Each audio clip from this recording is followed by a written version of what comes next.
I am Caren Doyle from Ambit Recruitment, and this is Romilla Kandhi, our guest tonight, and the author of the book I'm going to show you, Breathing Against the Odds. I don't think it wants to show it very nicely. Unfortunately, because of my background, I apologize, but StreamYard only has this background or a brick wall, so that's all I have. So if there is anyone that has joined us, just say hello and let us know.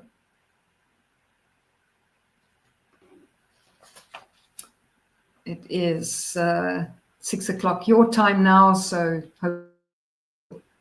start joining us now.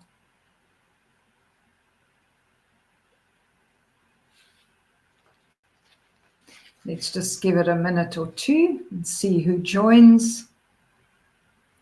If you've joined us, just say hello in the comments for us so we can see that you are with us.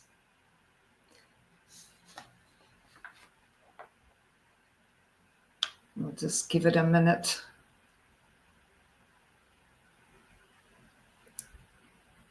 Okay. So just say hello to us in the comments and tell us where you're from, and so that we know that you have joined us. All right, so I am going to kick off. I am Caren Doyle from Ambit Recruitment, and my guest is Romilla Kandhi. I think we have somebody that's just joined us.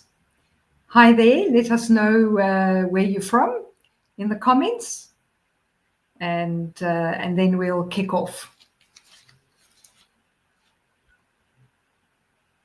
All right, so we have Romilla Kandhi, who has joined us. She's the author of Breathing Against the Odds, the book. And hi, Maria. Thank you for joining us. And I am Caren from Ambit Recruitment.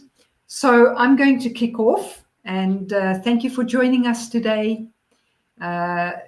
We are diving into a gripping real life story of a medical nightmare and absolute shattered stability for Romilla, and really astonishing perseverance through her ordeal.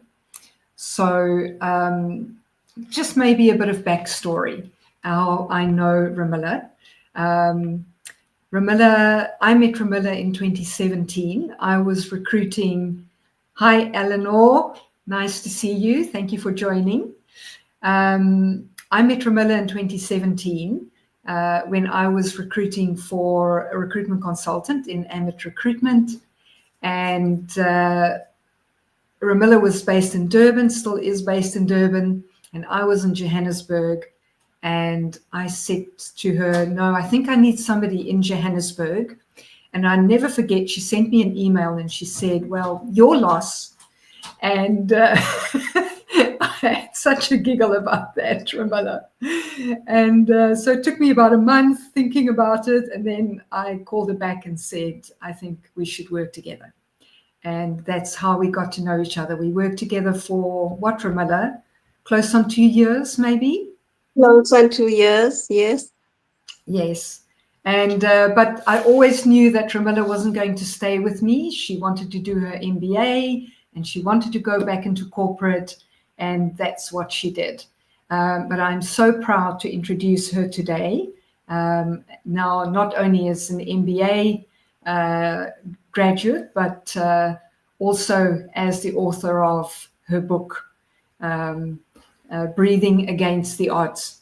So I'm going to jump in, Romilla, just to ask you, when you first heard the words multi-drug resistant TB, what went through your mind, and how did you find the strength to overcome something so overwhelming?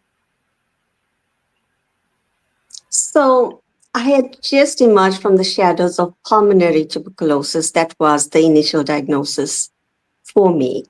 It was a 6-month treatment, and I was like, I've heard the medical specialist said, and I've seen people recover from it, move on with their life. So that kept me going for the 6 months of treatment. And I followed through with the treatment, and then 2 months later, I was diagnosed with MDR, multi-drug resistant tuberculosis, because I wasn't getting better, my health was deteriorating more. When I heard the words, just those letters, multi-drug resistant, that's where my focus all I could think of was resistant. This is it. This is the end. I had not heard of multi-drug resistant tuberculosis. So for me, that was it. I just sat on that hospital bed and I cried. And the doctors, the nurses, they said to me, it's an 18-month treatment, it's long treatment, but there is hope. You will survive this. You can survive this. People have survived it. But for me, it was too overwhelming. And then eventually, once the shock wore off, I realized, well, the doctors, the medical specialist says there's hope. So now I've got to fight. And it was, when I say it was a fight, the doctors and nurses, family members were constantly encouraging. But the treatment itself, yes, the doctors say you can survive the disease, but the treatment was harsh. I was on an injection called kanamycin for 9 months. It was severe pain that I experienced from head to toe. Wherever they injected it, it was left blue and bruised. The medication, the tablets that I was on, it left me nauseous.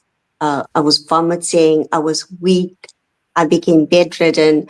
So, I really had to dig in, and I really had to, throughout, just make sure that I don't lose that hope, whether it was a glimmer of hope, but I had to keep fighting. And then, you asked me what gave me the strength to get through this relentless assault on my body. I'm a mom. At that stage, my bright-eyed, gorgeous boy was just 14 years old. And as a single mom, it was just him and I. So I built this world around us, a safety net. It wasn't just giving him the luxuries of life, but it was also that support, the comfort that he needed. And it was him, he was my entire universe and I was his. So for me, I had to be there. I just, the thought of leaving him in this world alone. I knew that my family will be there for him, but not having your parent around is not the same. So the fight for me, it was thinking about him, thinking about the road he's going to go, milestones he has to get through. So for me, that was the driving force. It's, that will to survive, just to be there for him, to guide him, to be that support. And it was also, faith, prayer, hope, grace, and family, the unconditional love and support of my family that gave me the strength to get through this period. It was also, strangers that would look at me or see my condition, or just someone cleaning the hospital room that will say, hang in there. These little messages or these little forms of support is what gave me the strength to actually get through such a harsh regimen and such a distressful time, traumatic time in my life. Amazing, amazing. You've spoken about, your faith carrying you through this. Was there sort of a particular moment or experience maybe where you feel that faith made the difference sort of between despair and hope for you? So, while I've always held faith, had the belief in faith. My spiritual heavy lifting was, I would say, outsourced to my mom.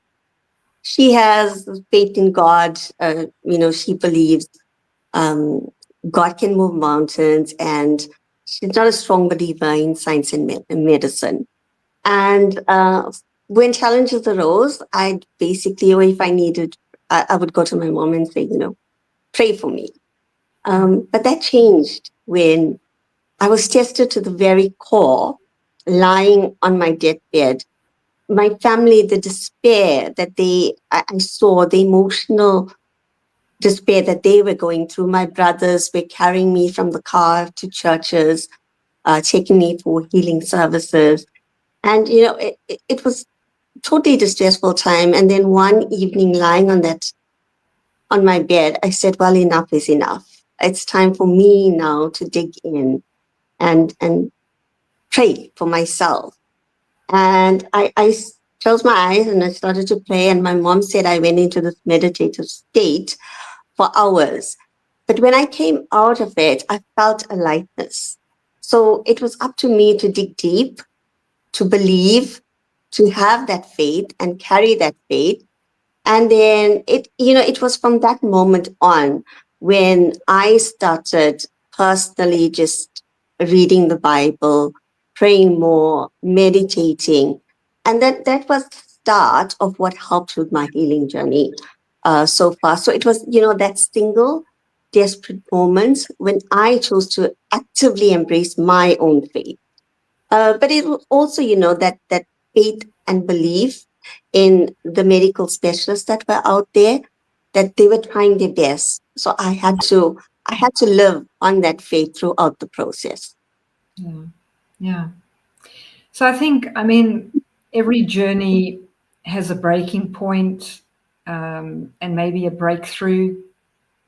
Can you maybe share with us like your lowest point in your battle, and also the moment when you knew that you would survive? So if you read part 1 of my book, going through the multi-drug resistant tuberculosis, the near-death experiences, you'd find in there, I was going through the motions. I was heavily medicated. I was in severe pain.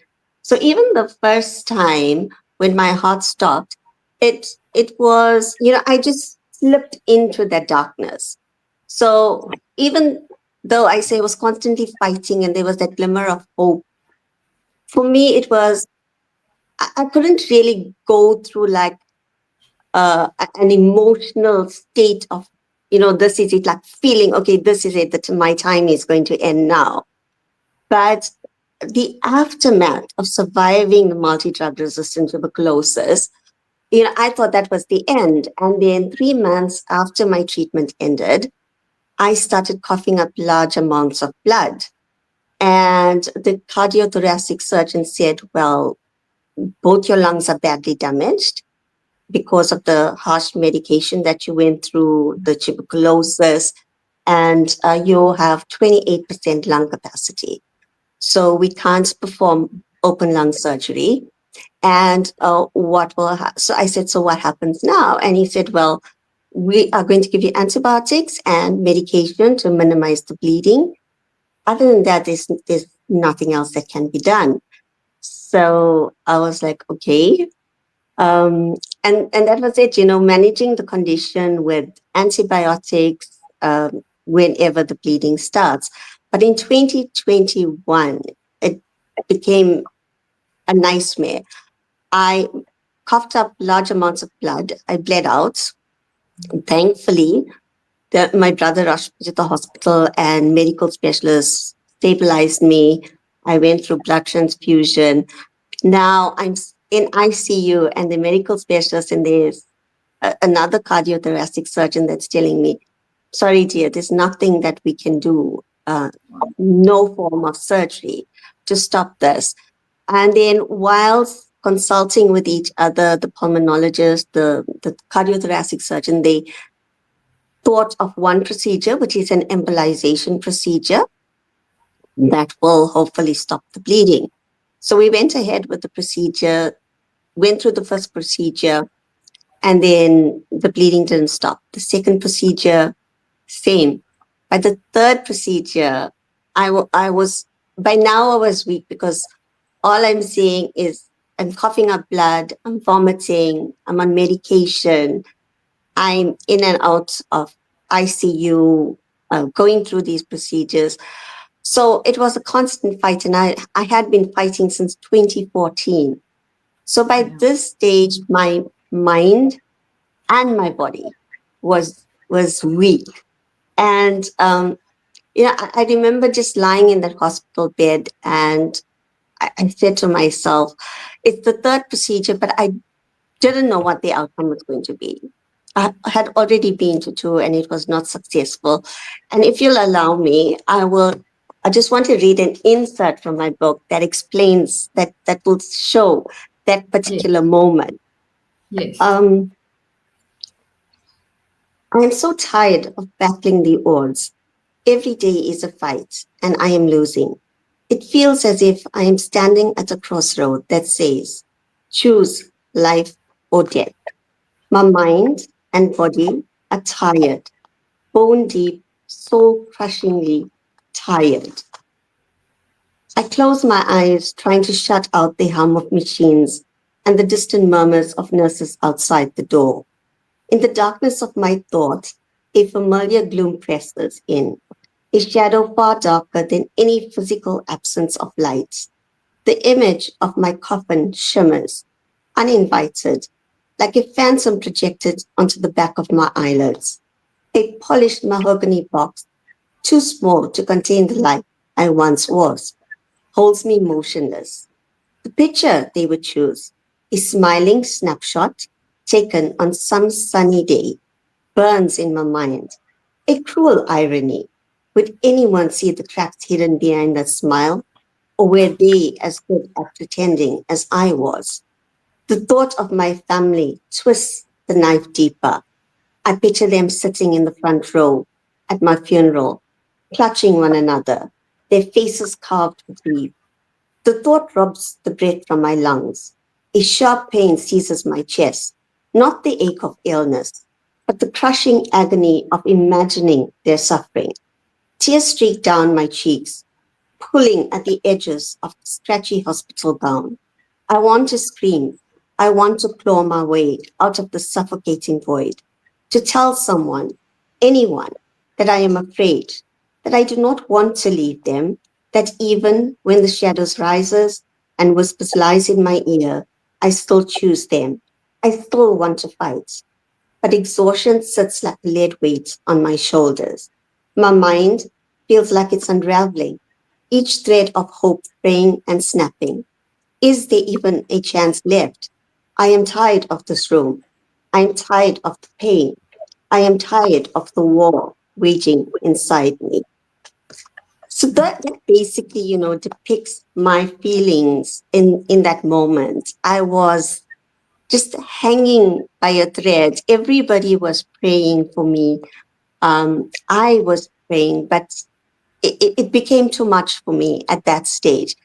And you asked me what made me believe that I will survive that moment or any moment. In that moment, I didn't think I was going to survive. I started preparing for the first time since my journey started. I prepared for the worst. I called my financial advisor. I wanted to check that all was in order for my son and my mom to be taken care of. I called those closest to me, and I spoke to them, not letting them know that it's, I feel that this is the last time, but said them that I love them, etc. And then I just closed my eyes and I said, well, God, it is now up to you. There's basically nothing else that I could do in that moment. And thankfully, the third procedure was a success. And here I am, I still am. I've had 4 procedures to date. So each time if I pick up an infection and the bleeding is excessive, I will need to have a procedure done. And This is it. Me living from day to day, grateful for the breath of life, and just living in the moment and enjoying these precious moments that I get to see and the chance that I've got. Fantastic. I'm so glad you're here. I really am. You are just such a special person. And I'm so glad to have you in my life. Just the last question for those people who are watching and who may be facing, their own battle with illness or issues or hardship. What is the single most important lesson or truth from your experiences that you can share with them that you would want them to hold on to? So, to anyone listening, perhaps navigating the quiet despair of a hospital room or the relentless churn of medical appointments, or simply just feeling the crushing weight of life that's veered you widely, of course, similarly to what I've gone through. I see you. I hear the unspoken cry in your heart, the exhaustion that settles deep within you. I know that ache. I've been through it. And I've walked through the fire, not by choice, that scorched everything that I thought defined me: my career, my independence, my health, my sense of self, just reduced to ashes. So one day I was someone, the next I was a question mark, staring at a shattered reflection, wondering, is there anything left for me to salvage? I'm lying on a hospital bed. I'm lying in a room, lying on my deathbed. So I had to rebuild a life from scratch, piece by piece, with lungs that bleed, a mind filled with despair, fear, and anxiety. And if there's one single truth that I've taken out of this wreckage that's forged into my very being, is that your worth, your existence is not tied to your titles, your achievements, your physical abilities, or your possessions. It's an intrinsic, dimmed, it's an unyielding light within you that cannot be dimmed. So it's that flame that is within you that you truly need or require to build your life, and that is authentically yours.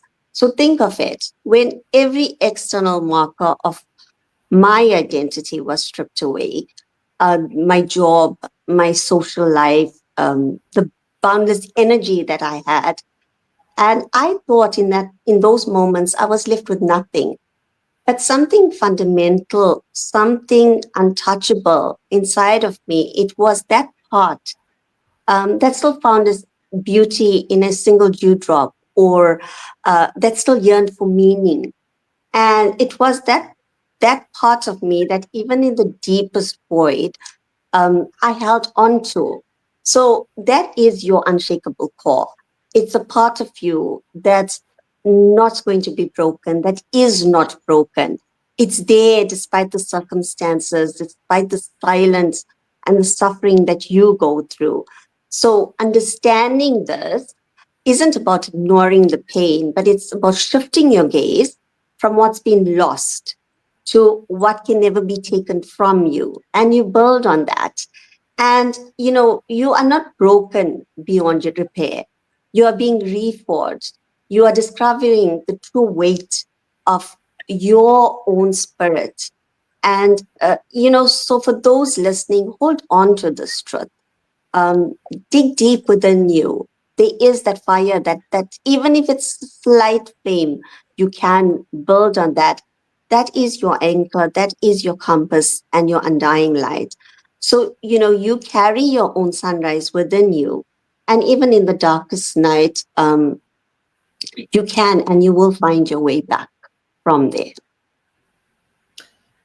Well, I have to tell you that when I met you, I was so, so impressed. And this is after This was in 2017, so it was after you'd sort of healed the first time.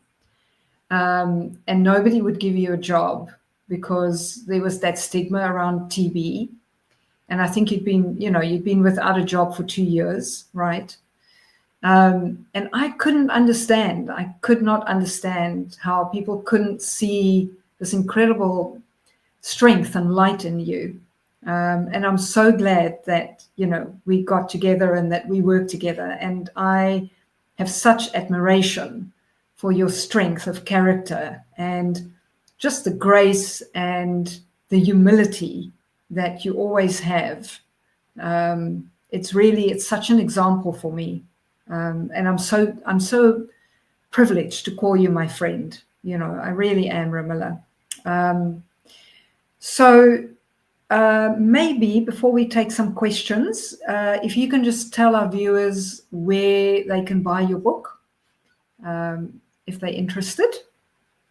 So currently the book is available internationally on Amazon.com. The print version, the ebook version is available on Kindle. And in South Africa, it's available on Amazon South Africa as well. I will be publishing on other sites, and I will keep updated. So follow me on social media for updates on the audiobook is going to follow as well. So please do join me, and let's collaborate on social media as well. Great. Eleanor said, above the storm, the sun continues to shine. She says, your testimony reminded me of this wonderful saying, and that is so true, so beautiful, Absolutely beautiful. Thank you, Eleanor. Yeah. So I don't know if anybody's got any questions for Romilla. If you can just post them for us, and I will give her the question.